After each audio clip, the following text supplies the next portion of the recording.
Hello and welcome. मैं हूं आपकी होस्ट ईशा नेगी और आपके लिए लेकर आई हूं बॉम्बे टॉकीज, जिसमें आपको मिलेंगी बॉलीवुड की कुछ ऐसी गॉसिप्स जिससे आप अब तक अनजान हैं। सुशांत सिंह केस को लेकर रिया चक्रवर्ती और महेश भट्ट सुर्खियों में बने हुए हैं।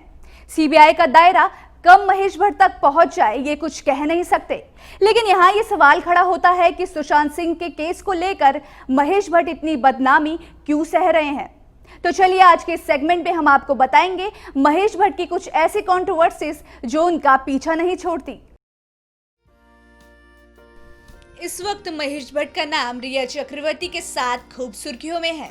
सोशल मीडिया पर लोग यहां तक आरोप लगा रहे हैं कि डैडी बनाने वाले महेश भट्ट रिया के लिए शुगर डैडी बन गए हैं। अब सीबीआई का जांच का दायरा हो सकता है कि महेश भट्ट तक भी पहुंच जाए, लेकिन सवाल ये है कि रिया चक्रवर्ती और सुशांत सिंह के केस के मामले में बदनामी सहने वाले महेश भट्ट की जिंदगी में कांड ही कांड क्यों होते रहे। जी हाँ, ये आज ही नहीं बल्कि आप पुरानी कहानियां निकाल कर देखेंगे तो जवानी से लेकर बुढ़ापे में कई ऐसी कंट्रोवर्सीज हैं जिससे महेश भट्ट सवालों में घिरे रहे।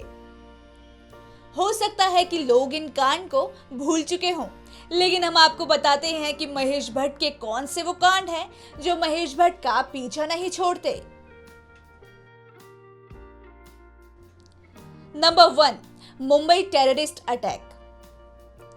मुंबई टेररिस्ट अटैक में बेटे राहुल भट्ट की दोस्ती टेररिस्ट रिचर्ड हर्डली से साबित हुई, जिसके बाद बहुत बवाल मचा। 26/11 मुंबई हमला हर मुंबई वासी के लिए नासूर था।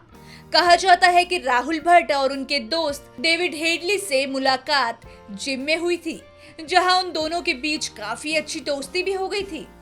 और हमले से पहले डेविड ने राहुल को मेल के जरिए साउथ मुंबई में 26 नवंबर यानी हमले वाले दिन न जाने का आग्रह किया।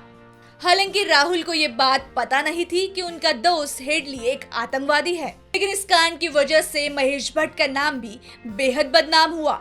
और आपको बता दें कि महेश भट्ट की अपने बेटे से कभी नहीं बनी और इस इंसिडेंट के बाद से ही महेश भट्ट ने राहुल भट्ट से कट ऑफ कर लिया था। नंबर 2, महेश भट्ट ने अपने एक और कांड से तब बवाल मचा दिया जब उन्होंने अपनी बेटी पूजा भट्ट को किस किया, जिसकी पिक्चर एक मैगजीन का कवर पेज का हिस्सा बनी। महेश भट्ट ने टीज में एक मैगजीन के कवर पेज के लिए एक फोटोशूट करवाया था, जिसको लेकर काफी कंट्रोवर्सीज हुई थी। इतना ही नहीं, महेश भट्ट ने अपनी बेटी पूजा भट्ट के लिए ये तक कह डाला कि अगर वो उनकी बेटी नहीं होती तो वो उनसे शादी कर लेते। नंबर 3, फिल्म एक्ट्रेस परवीन बाबी को इश्क में धोखा देने के आरोप में परवीन ने सुसाइड किया। जी हाँ, एक समय ऐसा था जब एक्ट्रेस परवीन बाबी और महेश भट्ट के प्यार की खूब चर्चा थी।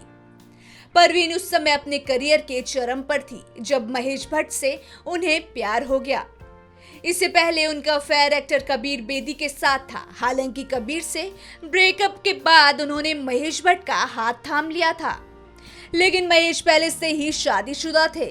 1977 में दोनों का प्यार परवान चढ़ने लगा तो महेश भट्ट अपनी पत्नी को छोड़कर परवीन के साथ लिव इन में रहने लगे। और उन दिनों परवीन फिल्म अमर अकबर एंथनी और काला पत्थर की शूटिंग कर रही थी। परवीन और महेश भट्ट एक दूसरे के प्यार में पागल थे।